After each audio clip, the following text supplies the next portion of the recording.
crowd went silent the moment Cale Draven opened his mouth. Elena Voss stood in the center of the stone courtyard, her heart pounding so hard she was sure everyone could hear it. Hundreds of wolves from every pack in the Northern Territories had gathered for the annual Alpha Gathering, and she had just felt something she never expected to feel. The bond, the pull, the invisible thread that connected two souls forever. Her mate, the Alpha King himself. She had smelled it first, a scent like pine and rain and something wild she could not name.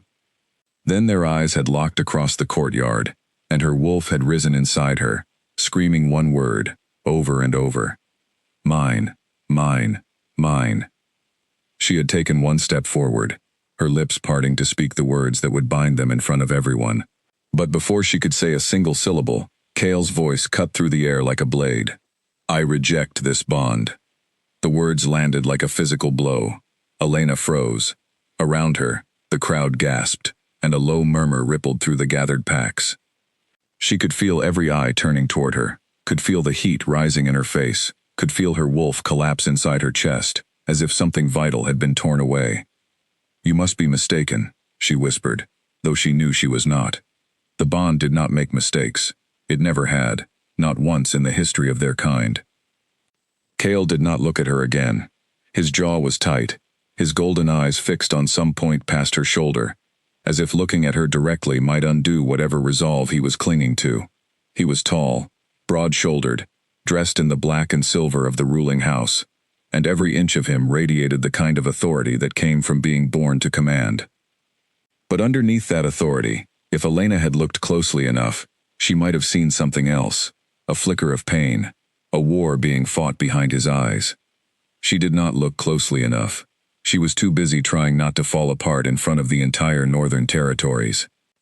The mate bond is not a matter of choice for a king, Cale said, his voice carrying across the courtyard, cold and final.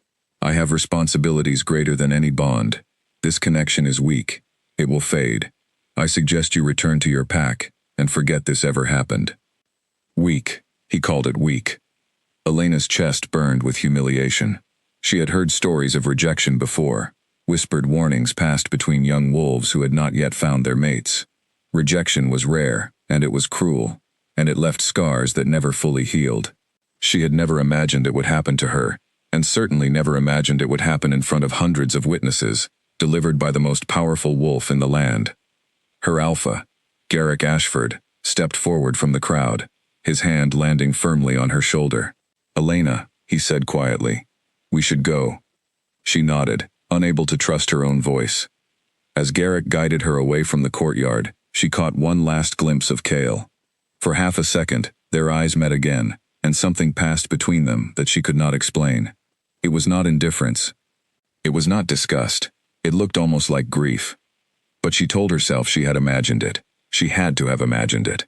No one who felt grief would humiliate someone the way he had just humiliated her. The walk back to the Ashford territory took 3 days. Elena spent most of it in silence, wrapped in a cloak that did nothing to keep out the cold settling deep in her bones.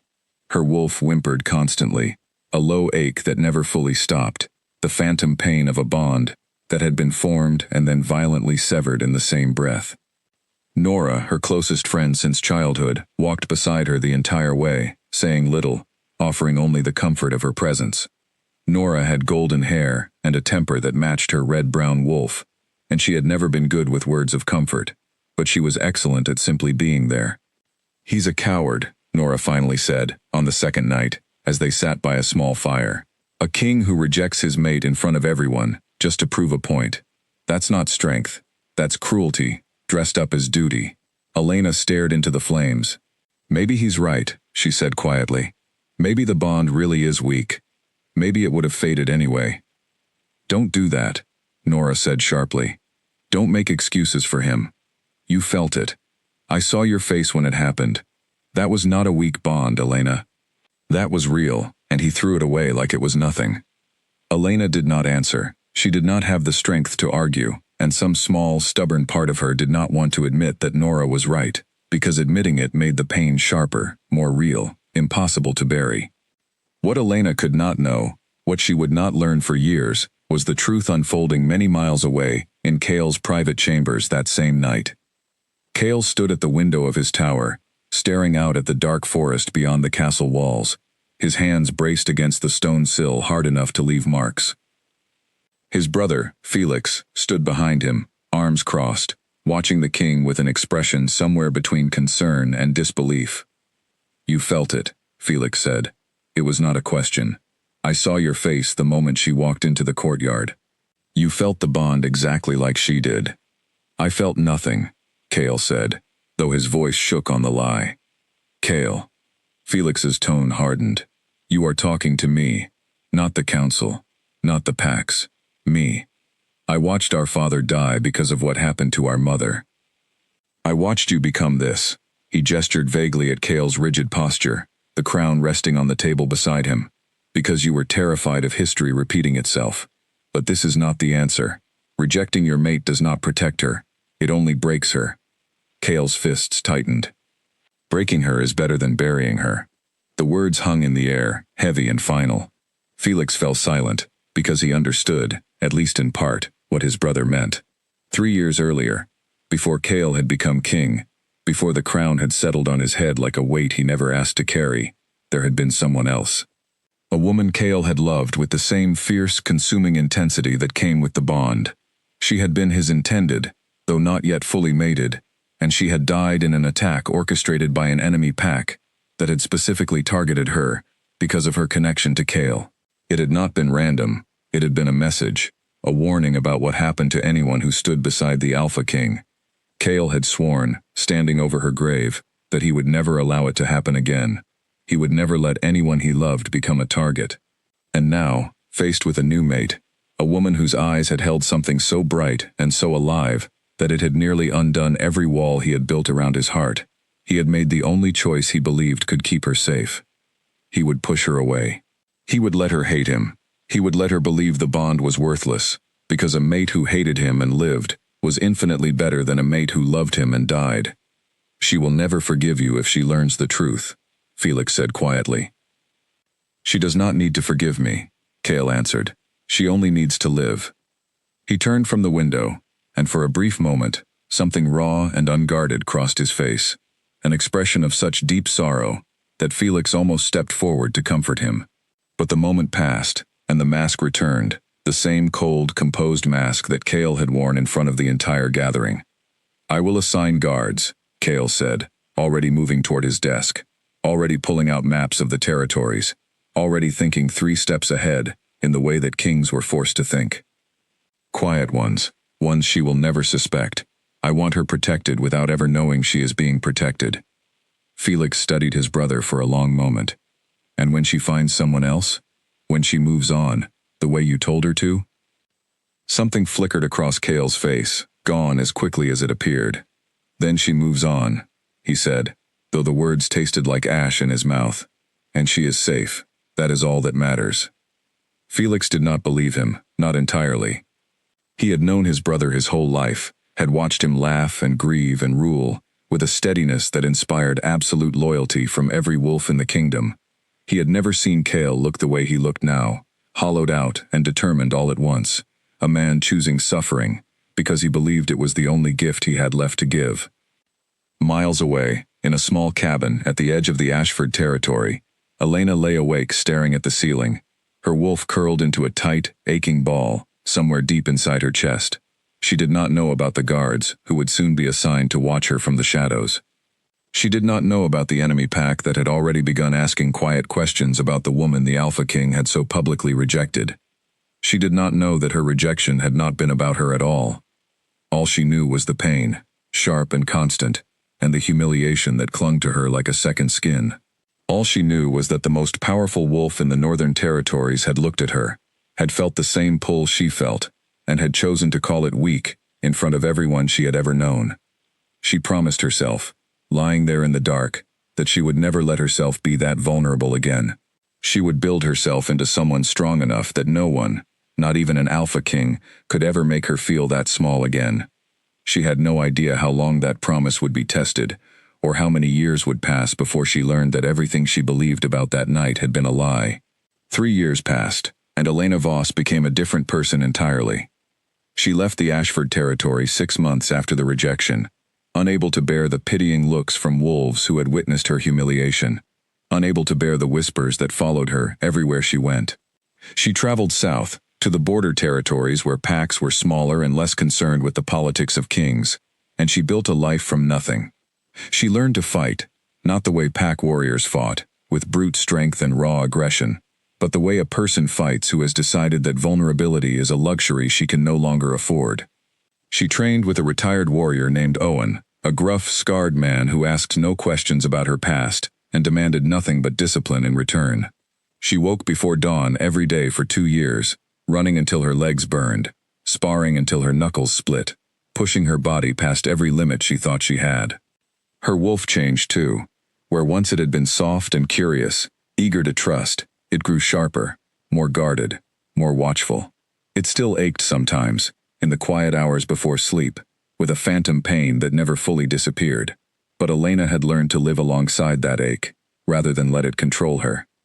She also learned diplomacy, almost by accident. A dispute between 2 small packs over hunting territory had escalated into something dangerous, and Elena, with no stake in either side, and a growing reputation for calm judgment, had been asked to mediate. She had surprised everyone, including herself, by resolving the conflict without a single confrontation, using nothing but careful words and an understanding of what each side truly feared losing. After that, more requests came.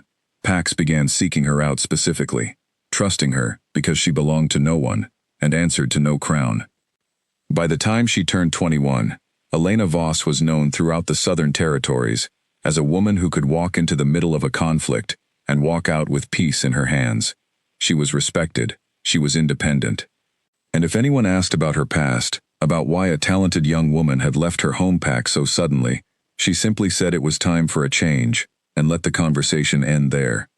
What she did not know, what she could not have known, was that her rise had not been entirely her own doing.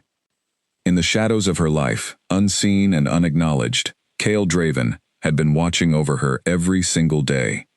It had started small. A guard named Damon, one of Chaol's most trusted warriors, had been sent to the border territories under the guise of a wandering trader. His true purpose was to watch Elena from a distance, to report any threats, and to intervene quietly if her life was ever in danger, without revealing his true identity or his connection to the king.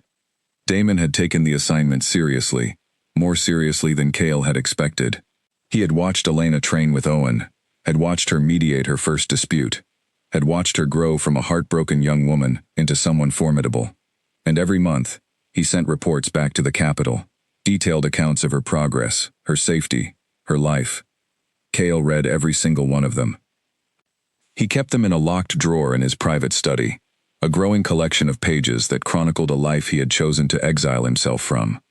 He told himself he read them only for security purposes, only to ensure that his decision had been the right one, only to confirm that she remained safe from the enemies who had killed the woman he loved before her. But late at night, when the castle was silent and his advisors had gone home and the weight of the crown felt heaviest, he would pull open that drawer and read the reports again, searching for details that had nothing to do with security at all. He read about the day she won her first sparring match against a warrior twice her size. He read about the dispute she resolved between the river packs, and the way both alphas had walked away calling her fair and wise beyond her years. He read, with a tightness in his chest he refused to name, about the young alpha from a southern pack who had begun courting her, and the way she had gently but firmly turned him away. He should have felt nothing about that last detail. He had rejected her himself, publicly, cruelly, exactly so that she would be free to find happiness with someone else. But some small, selfish part of him, the part he despised most, felt something close to relief when Damon's reports made clear that Elena had not found anyone new. Felix noticed, of course. Felix noticed everything about his brother, and he had never stopped believing that Chaol's choice had been a mistake, even if he understood the reasoning behind it. "You could tell her," Felix said one evening, finding Chaol once again bent over Damon's latest report. "You could send word, explain everything. She deserves to know why you did what you did. And put her directly in danger the moment word reaches the wrong ears." Chaol did not look up from the page. "The enemies who killed Mira are still out there, Felix." They are patient, they wait for opportunities. If they learn that the bond I rejected in public was real, if they learn that Elena Voss actually matters to me, they will come for her exactly the way they came for Mira. Silence is the only thing keeping her alive. Silence is also keeping you both miserable, Felix said quietly. You are not living, Cale. You are surviving. There is a difference.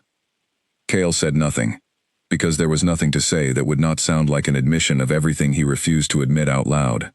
Instead, he closed the drawer, locked it, and returned to the endless work of ruling a kingdom that had no idea how much its king had sacrificed, for a woman most of them had already forgotten. But the danger Cale feared was not entirely dormant. In the years since Mira's death, the enemy pack responsible, a ruthless coalition known as the Vantor Alliance, had grown quieter, but not gentler. They had spent those years consolidating power in the Eastern Territories, building alliances of their own, waiting for the right moment to strike at the heart of Cale's kingdom. Their leader, a cunning and patient alpha named Silas Vantor, had never forgotten the humiliation of losing his bid for Northern Territory years earlier, a defeat that Cale's father had dealt him before his death. Silas had killed Mira not simply to hurt Cale, but to test how far he could push before the young, grieving new king would retaliate. When Cale's retaliation had been controlled, strategic, rather than the reckless fury Silas had hoped to provoke, the Vantor Alliance had retreated to plan more carefully. Now, 3 years later, Silas had heard whispers, a public rejection at the Alpha Gathering. A woman named Elena Voss, dismissed by the king himself as unworthy. On the surface, it looked like nothing, a minor embarrassment quickly forgotten.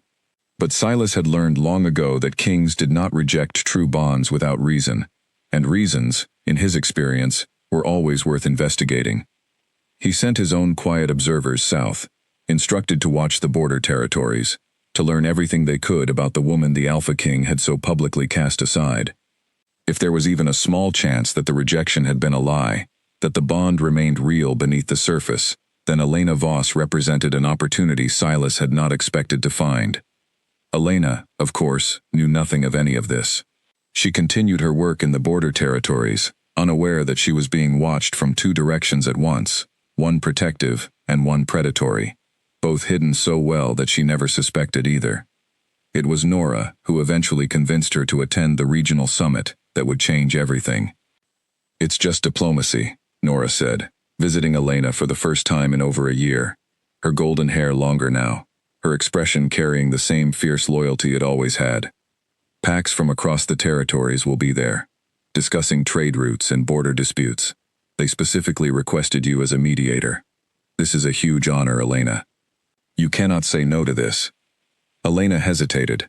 Summits meant crowds, and crowds meant the possibility, however small, that Cale Draven might be present. She had spent 3 years building a life far from him, far from the memory of that courtyard, far from the humiliation that still occasionally crept into her dreams. The thought of facing him again made her wolf go rigid with old, unresolved pain. I don't know, she said. What if he's there? Nora's expression softened, just slightly. Then you walk in as the woman you've become, not the girl he rejected. You are not that person anymore, Elena. You've built something incredible. Don't let fear of one man keep you from claiming the recognition you've earned. Elena thought about it for 3 days. She thought about the training, the discipline, the peace she had brought to conflicts that seemed unsolvable. She thought about the young woman who had stood frozen in that courtyard, unable to speak, and the woman she had become since, someone who spoke calmly and confidently in rooms full of powerful alphas and never once backed down. She decided to go. She told herself it had nothing to do with wanting to see him again. She told herself it was purely professional, an opportunity too significant to pass up simply because of old wounds. She told herself many things over those 3 days, and she almost believed all of them. What she could not have known, as she packed her bags and prepared to travel north for the first time in 3 years, was that Cale Draven would also be attending the summit, drawn there by a political crisis involving the very Vantor alliance that had killed his first mate and was now quietly circling the woman he had spent 3 years protecting from a distance.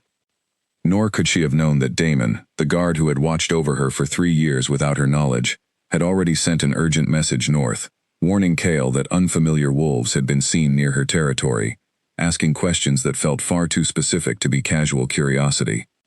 The threads of two carefully separated lives were about to collide, pulled together by politics, danger, and a bond that had never actually faded, no matter how many years or how many miles had stood between them.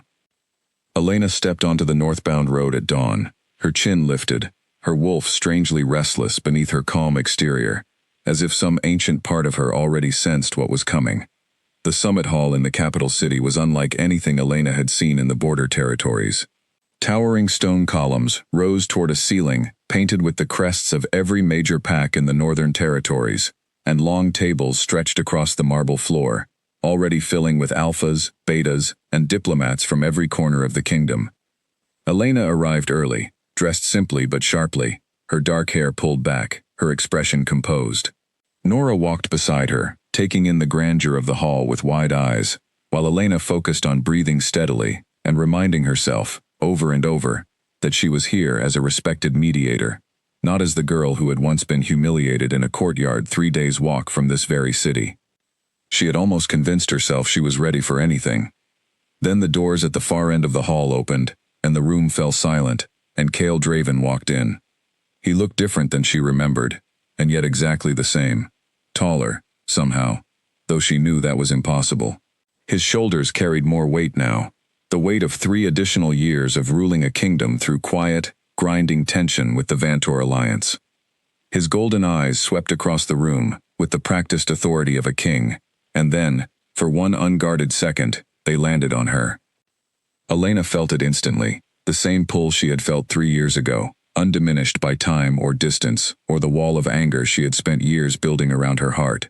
Her wolf surged forward inside her, desperate and furious all at once, and she had to grip the edge of the table beside her to keep her expression neutral.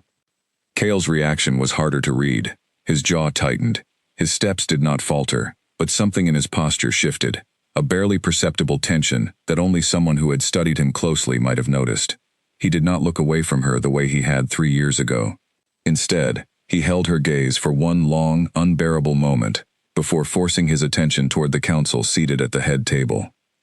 "He looks like he's seen a ghost," Nora murmured under her breath.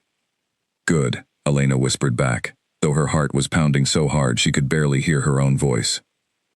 The summit began, and for the first hour, Elena managed to focus entirely on the matters at hand: trade disputes between the eastern and western packs, concerns about resource scarcity following a harsh winter, small territorial disagreements that, left unresolved, could easily escalate into larger conflicts.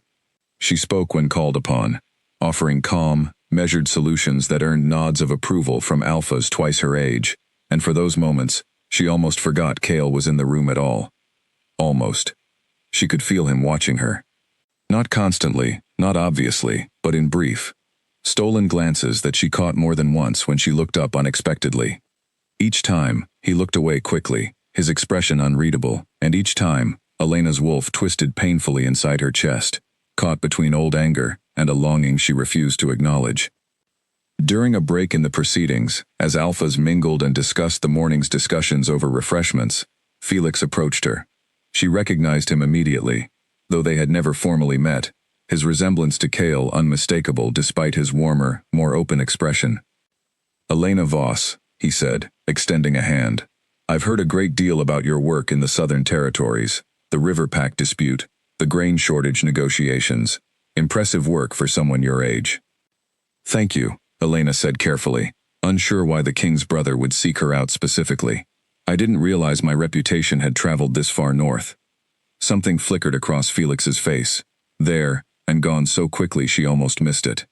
"You'd be surprised what travels north," he said, his tone light, but his eyes searching hers with an intensity that felt strangely significant. "May I ask you something direct?" Elena tensed slightly.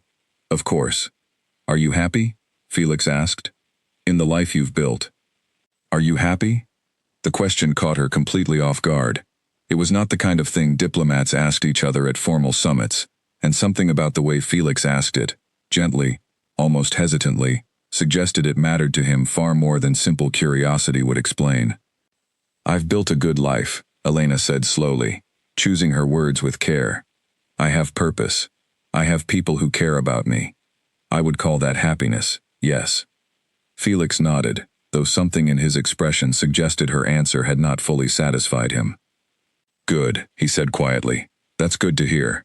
He glanced briefly toward the head table, where Kale sat in quiet conversation with two visiting alphas, his posture rigid, his eyes occasionally drifting toward Elena, despite his obvious efforts not to look. I hope it stays that way, Felix added, almost to himself, before excusing himself and disappearing back into the crowd. Elena stood there for a long moment, unsettled by the strange exchange, unable to shake the feeling that Felix knew something she did not. The confrontation she had been dreading and secretly anticipating finally came near the end of the first day, in a quiet corridor outside the main hall where Elena had stepped away to clear her head. She heard footsteps behind her and turned, already knowing, somehow, exactly who she would find. Kale stood several feet away, his hands clasped behind his back, his expression carefully composed in the way she remembered from 3 years ago, though now she noticed the small cracks in that composure, the tightness around his eyes, the tension in his jaw. Elena, he said, her name rough in his voice, as if he had not spoken it aloud in a very long time. Your Majesty, she replied, deliberately formal, deliberately distant, though her wolf howled in protest at the coldness in her own voice. Kale flinched, almost imperceptibly, at the title. You've done remarkable work, he said. The Southern Territories speak highly of you. I'm surprised you've heard anything about the Southern Territories at all, Elena said, unable to keep the edge out of her voice. I wasn't aware the Alpha King concerned himself with the affairs of someone he called weak and unworthy in front of half the kingdom. The words landed exactly as she intended them to, sharp and precise, and she watched something in Kale's expression crumble, just slightly, before he rebuilt it. That is not what he stopped himself, his hands curling into fists at his sides. I never said you were unworthy. You said the bond was weak, Elena shot back. You rejected me in front of everyone I have ever known. You made me a spectacle, Kale. Do you have any idea what the last 3 years have been like? Rebuilding everything, every ounce of confidence I had, because you decided in front of hundreds of witnesses that I wasn't worth keeping. Kale took a step closer, and for a moment, the careful distance he had maintained for 3 years seemed ready to collapse entirely. It was never about worth, he said, his voice low and strained. Elena, if you knew. He stopped himself abruptly, closing his eyes briefly, as if physically restraining the words trying to escape him. If I knew what? Elena pressed, stepping closer despite herself, despite every instinct telling her to walk away. Finish the sentence, Kale. If I knew what? For one breathless moment, she thought he might actually tell her. His golden eyes searched her face with an intensity that made her chest ache, and his lips parted, as if the truth was finally going to break free, after 3 long years of silence. Then his expression shuddered completely, the mask sliding back into place with practiced precision. Nothing, he said quietly. It doesn't matter. I apologize for the confrontation. It won't happen again. He turned and walked away before Elena could respond, leaving her standing alone in the corridor, shaking with a confusing mixture of anger and something dangerously close to hope. That night, unable to sleep, Elena found herself walking the castle gardens alone, her mind replaying the strange, unfinished conversation over and over. If you knew.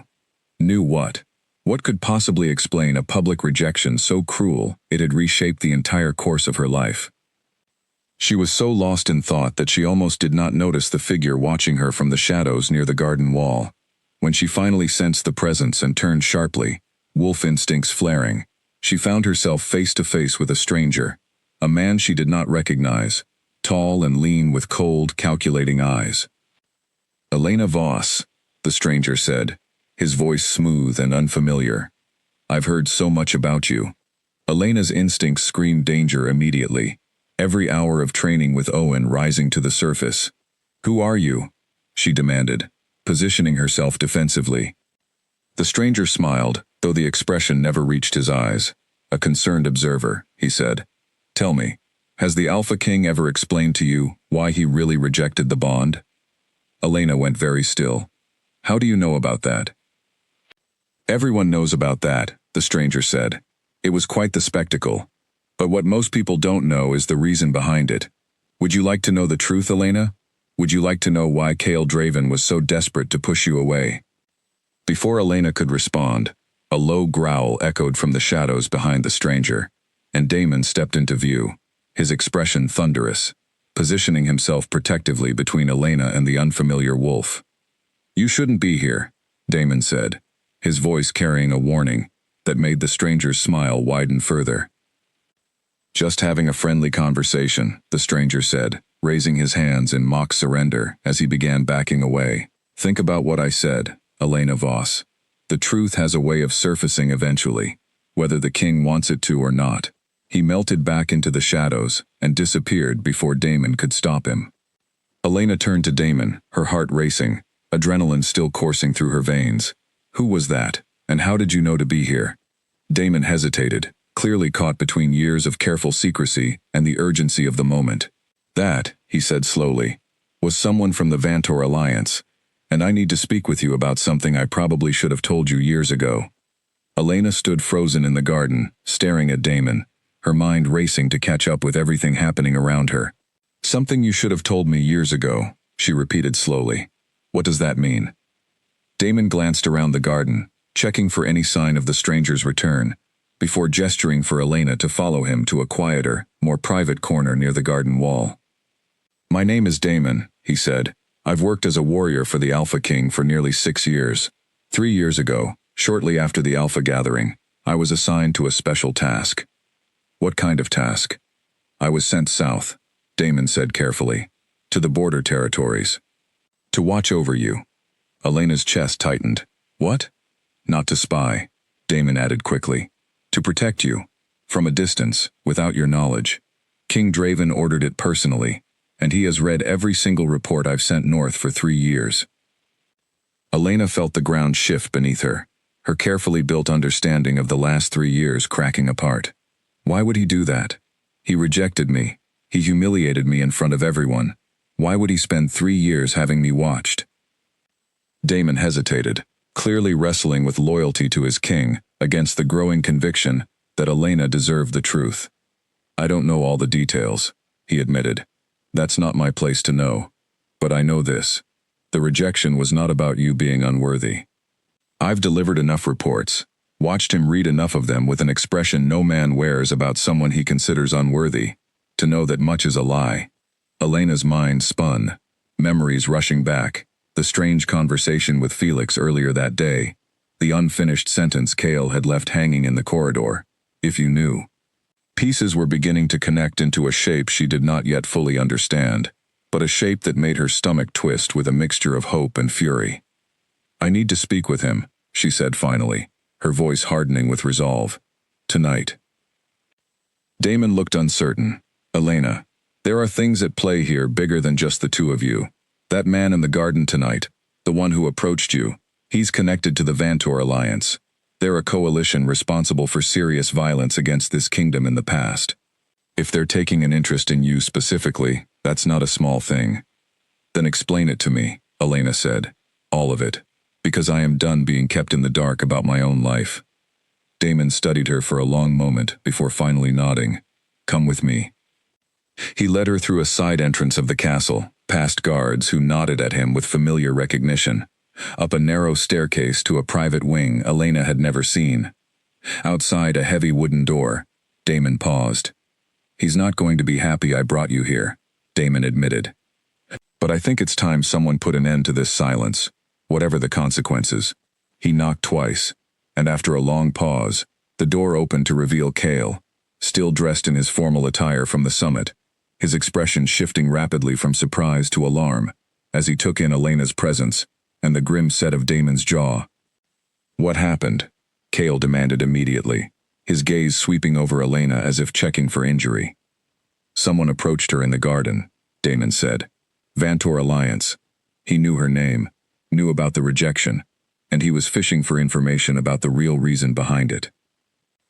Kale's face went pale, then hardened into something fierce and dangerous. Are you hurt? He asked Elena directly, his voice tight with barely controlled emotion. I'm fine, Elena said, though her voice trembled slightly. But I'm done being fine while everyone around me knows something I don't. Damon told me you've had me watched for 3 years. He told me the rejection wasn't real. I want the truth, Cale. All of it, right now. Cale's shoulders sagged, the weight of 3 years of secrecy finally becoming too heavy to carry alone.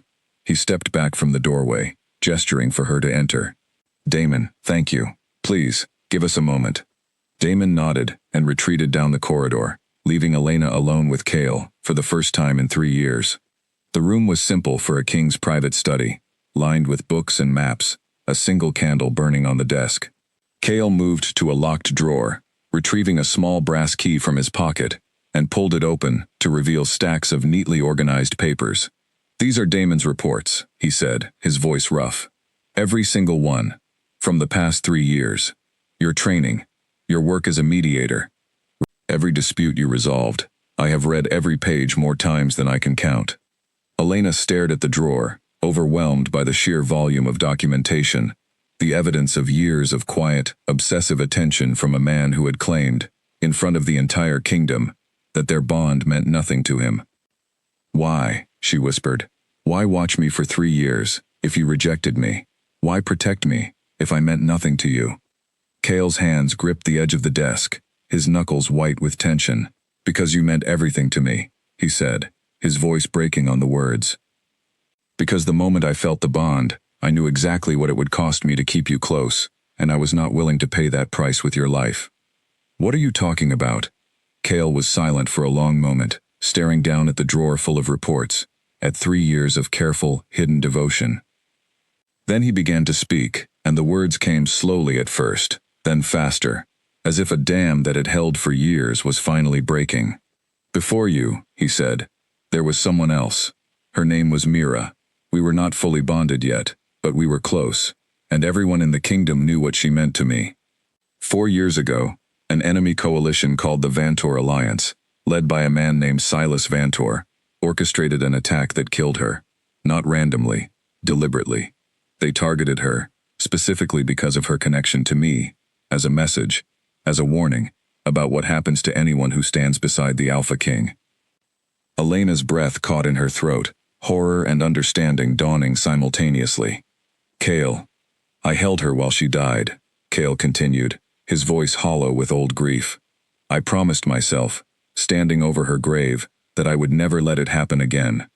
That I would never allow someone I loved to become a target because of what they meant to me. And then, 3 years ago, I felt the bond with you, and I knew, immediately, exactly what would happen if I claimed you publicly. Silas Vantor has spies everywhere. If he had learned that the bond was real, that you mattered to me the way Mira once did, he would have come for you exactly the same way. Elena sank slowly into a chair near the desk, her mind reeling from the weight of everything she was learning. So you rejected me, she said slowly, to protect me. To make everyone believe I meant nothing to you, so no one would ever think to use me against you. Yes, Cale said simply. And the guards. Damon, the reports. You've been protecting me this entire time, from a distance, while I believed you thought I was worthless. Cale's expression twisted with pain. I know what it cost you. I read every report knowing exactly what my choice had done to you, and I told myself it was worth it, because you were alive, because you were safe, because Silas Vantor never learned the truth. Until tonight, Elena said quietly, the pieces finally clicking fully into place. Someone approached me in the garden. He knew my name. He knew about the rejection. He was asking questions about the real reason behind it. Cale's face drained of color entirely. That means they suspect, he said, half to himself. 3 years of careful secrecy, and they suspect anyway. Elena stood, anger and heartbreak, and something achingly close to understanding all warring inside her at once. You lied to me, she said. For 3 years, you let me believe I was unwanted, unworthy, weak. You let me carry that humiliation alone, without ever telling me the truth, without ever giving me the chance to understand, or to help protect myself properly, or to decide for myself what risks I was willing to take. I couldn't risk it, Cale said desperately. If there was even a chance that revealing the truth could lead back to you, I couldn't take that chance. I would rather you hate me and live, than love me and die the way Mira did. That wasn't your choice to make alone, Elena said, her voice shaking now. 3 years of buried pain finally breaking free. You took away my ability to choose for myself. You decided, unilaterally, what my life should look like, without ever once asking what I wanted. Do you understand how that feels? To have someone claim to protect you while stripping away every ounce of agency you have? Cale had no answer for that, because he knew, deep down, that she was right. He had made the choice alone, convinced it was the only way, never once considering that Elena might have wanted the chance to decide her own risks, to fight alongside him, rather than be shielded from a truth that belonged to her as much as it belonged to him. "I'm sorry," he said finally, the words inadequate against the scale of what he had done, but the only words he had. "I am so sorry, Elena. I never wanted to hurt you. I only wanted to keep you alive." Elena stood in the center of the study, torn between the anger still burning in her chest and the devastating understanding of exactly what Cale had sacrificed, exactly what fear had driven him to. She did not know, in that moment, whether forgiveness was even possible. But she knew one thing with absolute certainty. The danger that had shattered her life 3 years ago was not finished. Silas Vantor was circling closer, and whatever came next would determine not just the fate of her relationship with Cale, but potentially her very survival.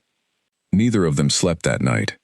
Cale summoned Felix and Damon back to the study within the hour, and the four of them worked until dawn, piecing together everything they knew about the stranger in the garden, and what his appearance meant for the safety of the kingdom. "He called himself a concerned observer," Elena explained, pacing the length of the study while the others listened. "He knew my name. He knew about the public rejection. He specifically asked if I wanted to know the real reason behind it, which means he already suspects the rejection was false."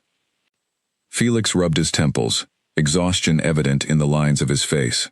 If Silas Vantor knows the bond is real, everything changes. 3 years of careful protection becomes meaningless the moment he confirms his suspicions.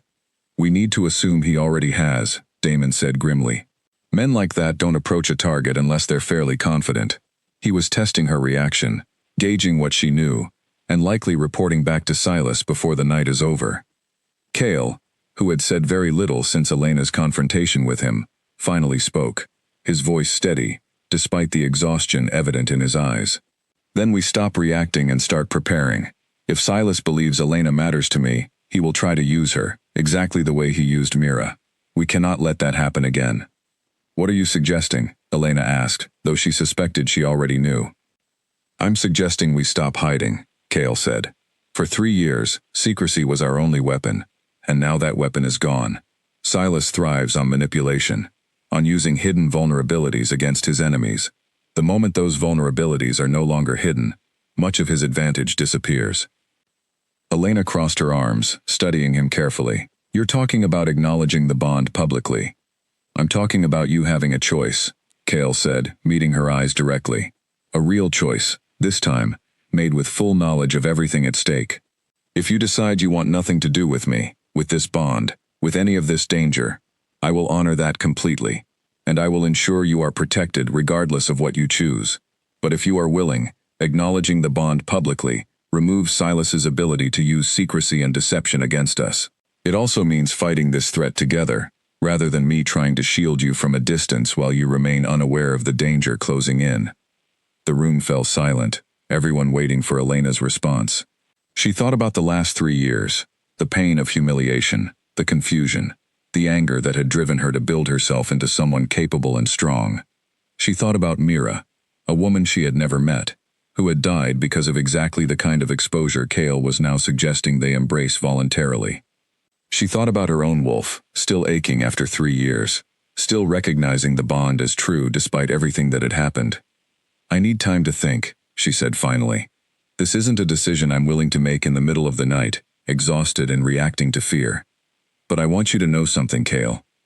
My anger about the lie doesn't erase the fact that I understand why you did it. That doesn't mean I've forgiven you. But I understand grief. I understand fear. What I can't accept is being kept in the dark about my own safety, my own life. If we move forward with anything, that has to change first." Cale nodded slowly. "It will. I promise you that."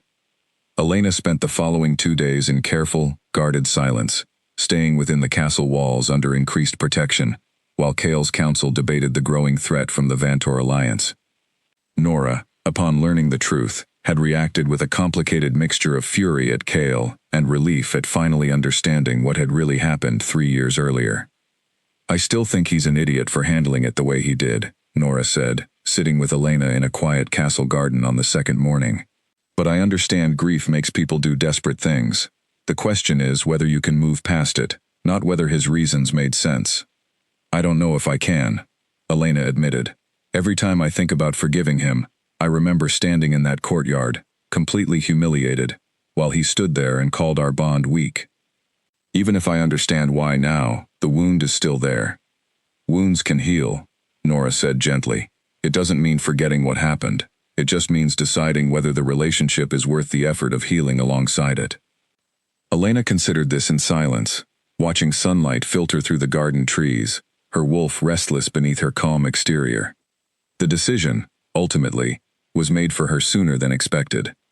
On the third night, chaos erupted through the castle grounds.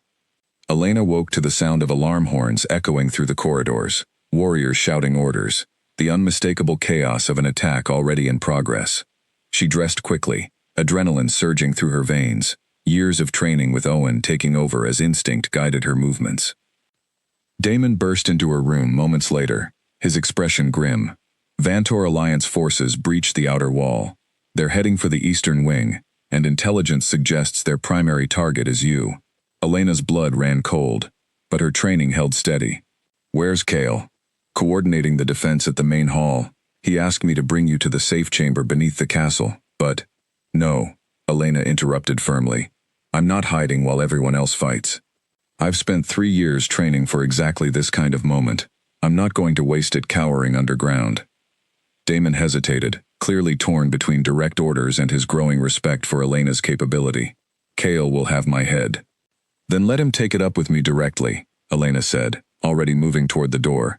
"Take me to the eastern wing." They moved quickly through the chaos of the castle, past warriors rushing to defensive positions, past the acrid smell of smoke beginning to fill certain corridors. When they reached the eastern courtyard, Elena found herself in the middle of a full engagement. Kale's warriors locked in fierce combat against Vantor Alliance forces, who had breached the outer defenses under cover of darkness. At the center of the chaos stood Silas Vantor himself, tall and cold, exactly matching the description of the stranger who had approached Elena in the garden. He was directing his forces with calm, practiced efficiency, clearly relishing the chaos he had unleashed. "There she is," Silas called out when he spotted Elena across the courtyard, his voice carrying easily over the sounds of combat. "The Alpha King's secret mate, finally standing in the open. I must admit, Kale, your restraint these past 3 years was impressive. I nearly believed the rejection myself." Kale appeared from the chaos, blood on his knuckles, his expression murderous as he positioned himself protectively between Silas and Elena. "You will not touch her," he said, his voice carrying the full authority and fury of an Alpha King defending everything he had spent 3 years trying to protect. "Just like you couldn't protect Mira?" Silas taunted, and Elena watched something break loose in Kale's expression. 3 years of controlled grief, finally erupting into raw fury. But before Kale could respond, Elena stepped forward, positioning herself beside him rather than behind him, refusing to be the passive victim Silas clearly expected her to be. "I'm not Mira," Elena said, her voice steady despite the chaos around her, despite the fear pulsing through her veins. "I'm not someone who needs to be protected from a distance. I've spent 3 years becoming someone capable of standing beside him, whether you or he intended for that to happen or not." Silas's expression flickered with mild surprise, quickly masked by contempt. Bold words for someone about to become another cautionary tale. The battle that followed unfolded with brutal speed. Elena fought alongside Kale's warriors, every hour of training, with Owen proving its worth as she moved through the chaos with controlled precision, disarming attackers, protecting vulnerable warriors, refusing to be sidelined despite the danger surrounding her. Kale fought with the fury of a man defending everything he had sacrificed to protect, his movements sharp and lethal, cutting through Vantor Alliance forces with the full weight of his authority and rage.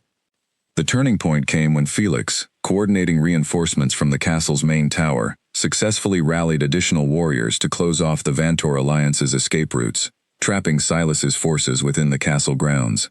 Recognizing the shift in momentum, Silas began ordering a retreat, his careful plan unraveling in the face of unexpectedly fierce resistance. But Silas himself was not ready to abandon his primary target so easily. As his forces began retreating, he turned toward Elena one final time, murder in his eyes, closing the distance between them with sudden, violent speed.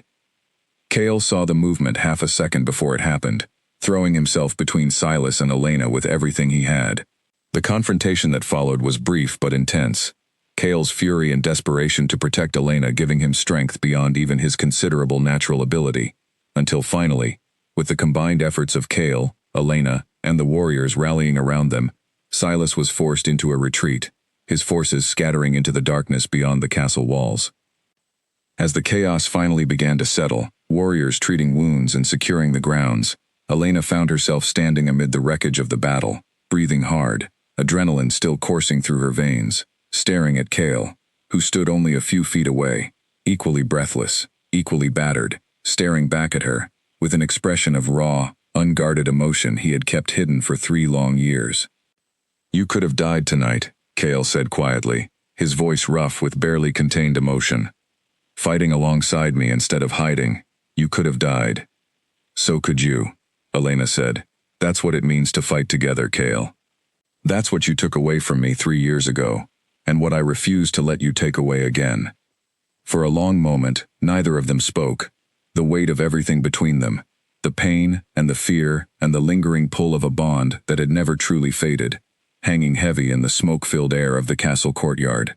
In the days following the attack, the castle worked to repair the damage left by the Vantor Alliance's assault, but the deeper repair, the one Elena and Cale both understood needed to happen, remained unresolved.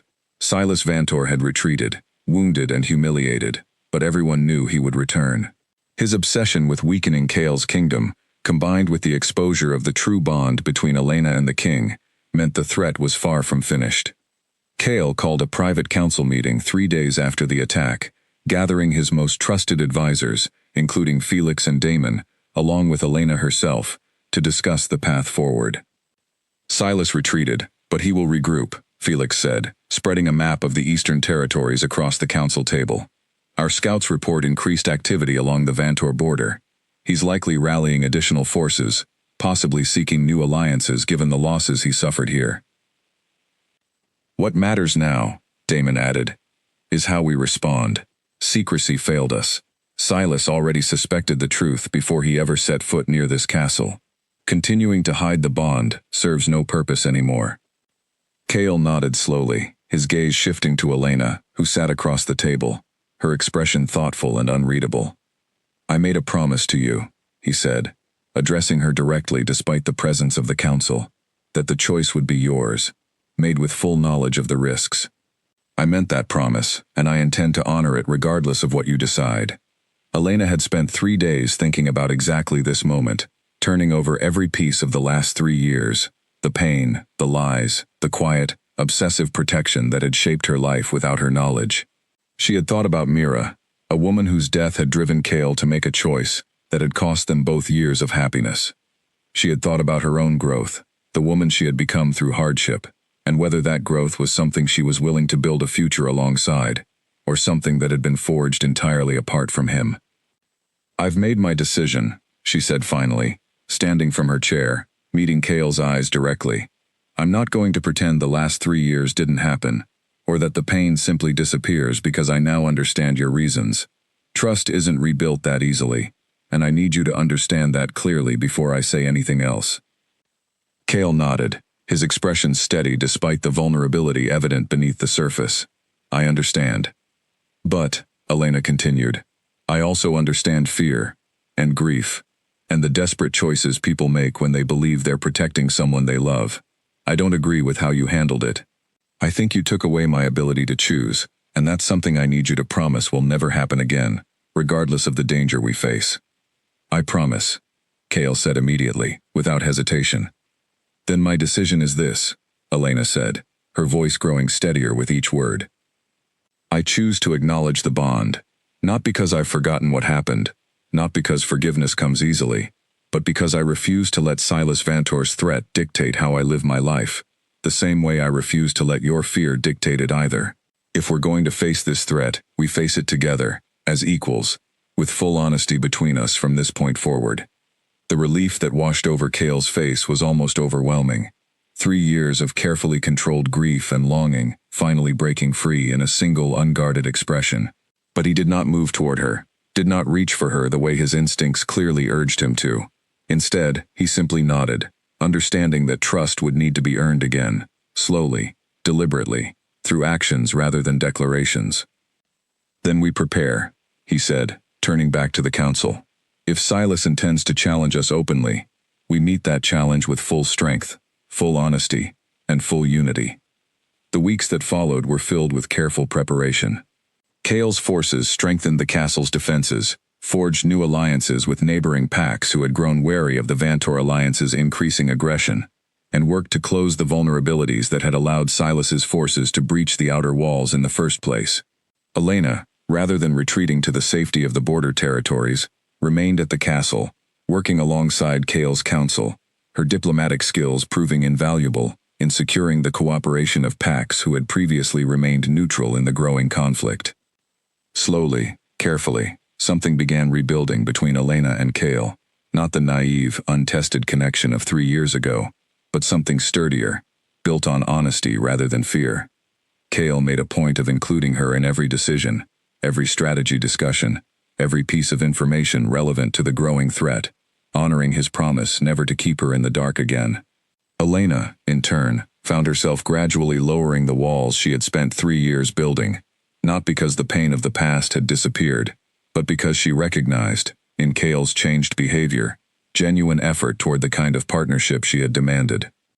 The final confrontation with Silas Vantor came nearly 2 months later, when scouts reported a large Vantor Alliance force massing near the eastern border, clearly preparing for a decisive assault.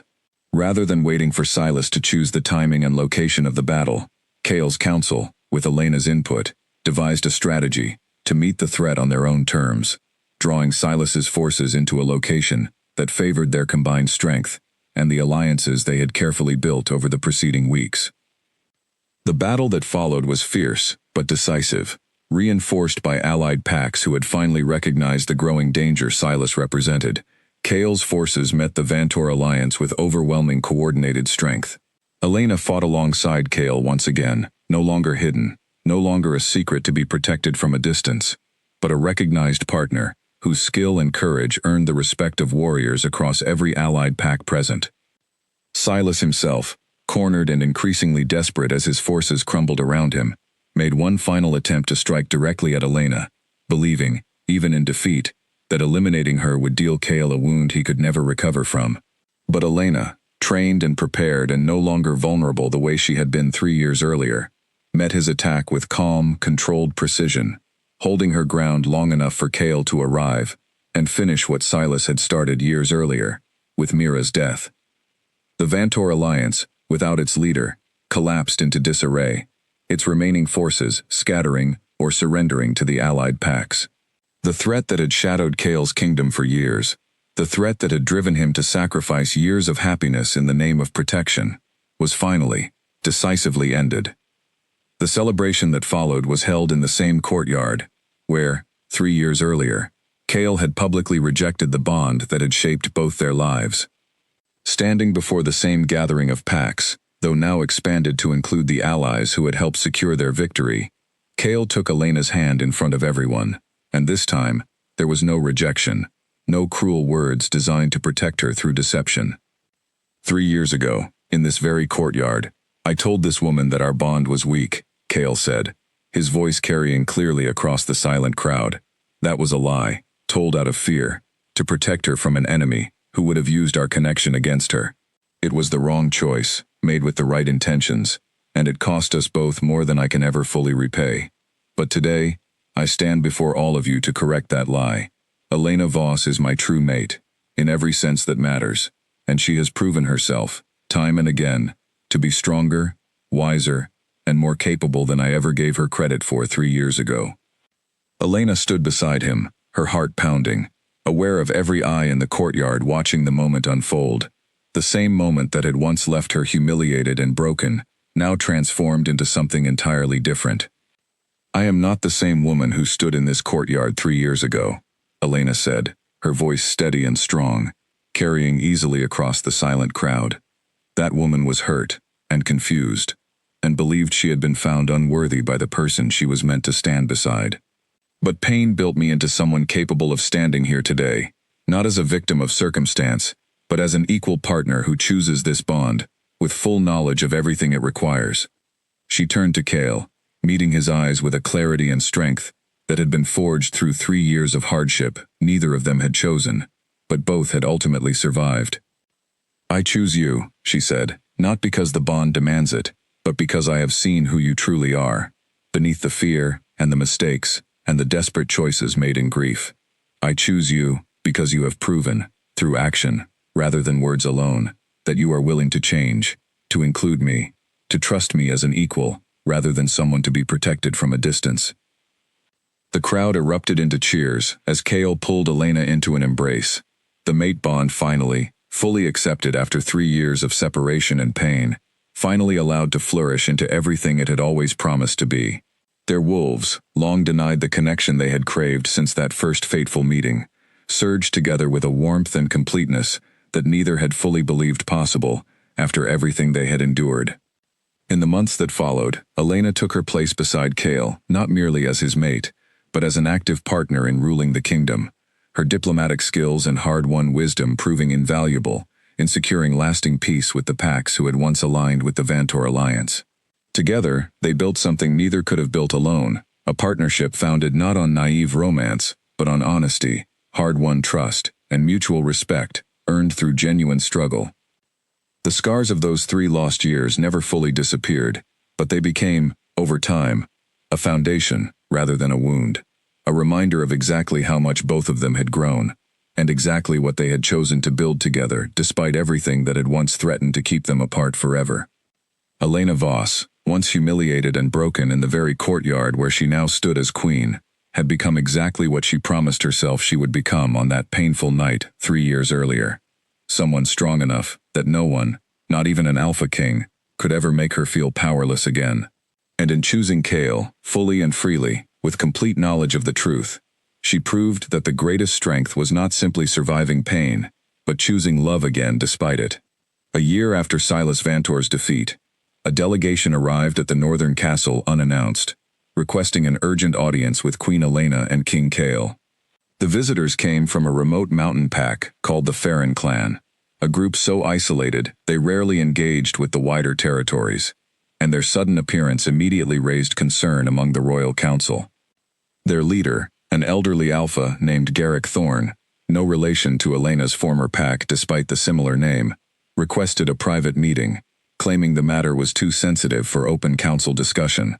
Cale, ever cautious after the events of the previous years, insisted Elena be present for every conversation, honoring the promise he had made never again to exclude her from matters affecting their kingdom. Garrick Thorne's message was unsettling. Remnants of the Vantor Alliance, scattered after Silas's death, had been quietly regrouping in the mountain territories bordering the Farron clan's land. Rather than seeking outright conflict, they had adopted a new, more insidious strategy, spreading rumors and manipulating vulnerable young wolves within isolated packs, convincing them that the crown had abandoned distant territories in favor of protecting only the capital. They tell our young ones that the king only cares for those close to his throne, Garrick explained, his weathered face lined with worry. That the queen's diplomacy only serves the packs near the center, while those of us at the edges are forgotten. Some of our younger warriors have begun to believe it. Elena listened carefully, recognizing immediately the danger in this new approach. Silas had learned, even in defeat, that direct confrontation had failed against a united kingdom. His followers had adapted, choosing division and doubt as their new weapons, rather than swords and claws. This is exactly the kind of threat we can't fight with warriors alone, Elena said, turning to Cale. This requires exactly the kind of work I do best. Cale did not hesitate. Then we go together. Both of us, to the Farron territories, to speak directly with the packs being targeted by these rumors. The journey to the mountain territories took nearly 2 weeks, through terrain far harsher than either of them typically traveled. But Elena insisted on making the trip personally, rather than sending representatives. She understood. perhaps better than anyone in the kingdom, what it felt like to believe yourself forgotten or unworthy of the crown's attention, and she was determined that no other wolf would carry that same wound if she had any power to prevent it.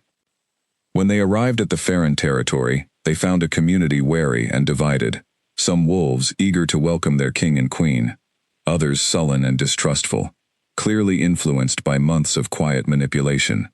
Elena spent days moving through the community, listening to grievances that had nothing to do with the Vantor Alliance's lies, and everything to do with genuine, long-standing neglect. Resource distribution that favored the Central Territories, trade routes that bypassed the mountain packs entirely. Decades of feeling forgotten by a distant crown that rarely, if ever, visited in person. The lies work because there's truth buried beneath them, Elena told Chaol one evening, as they sat together near a fire overlooking the mountain valley. The Vantor remnants didn't create this resentment. They found it already there and simply gave it a voice. Chaol listened, genuinely troubled by what he was learning. "I've focused so much on defending the kingdom from external threats that I never considered how much damage neglect alone could do from within." "Then let's fix it," Elena said. "Not just here, but everywhere. A proper system for ensuring every pack, no matter how remote, has real access to resources and real representation, not just promises made during moments of crisis."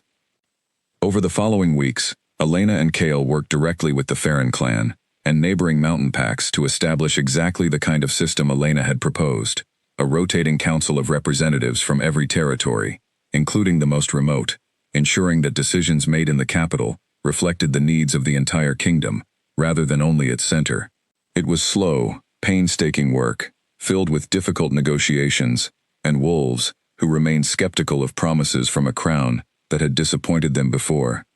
But gradually, trust began to rebuild, not through grand declarations, but through the same kind of patient, honest effort that had rebuilt trust between Elena and Chaol themselves. Elena found herself drawing on lessons learned from her own painful history, understanding that genuine trust required consistent action over time, not simply good intentions in a single dramatic moment. Damon, who had accompanied them on the journey, found himself unexpectedly drawn to a young healer from the Farron clan named Ivy, whose sharp wit and fierce dedication to her people reminded him, in some ways, of Elena's own resilience. Their growing friendship offered a small, welcome bright spot amid the tense political work, and Elena found herself smiling more than once at the sight of the normally stoic warrior, thoroughly flustered by Ivy's teasing. The remnants of the Vantor Alliance, seeing their carefully cultivated resentment beginning to dissolve under the weight of genuine royal attention and real policy change, made one final, desperate attempt to reignite conflict. A small group of infiltrators attempted to frame Elena for a supposed insult against the Farron clan's traditions, spreading false rumors overnight that the queen had mocked their sacred customs during a private council meeting. The lie spread quickly through the community, and for a tense day, the fragile trust they had spent weeks building teetered on the edge of collapse.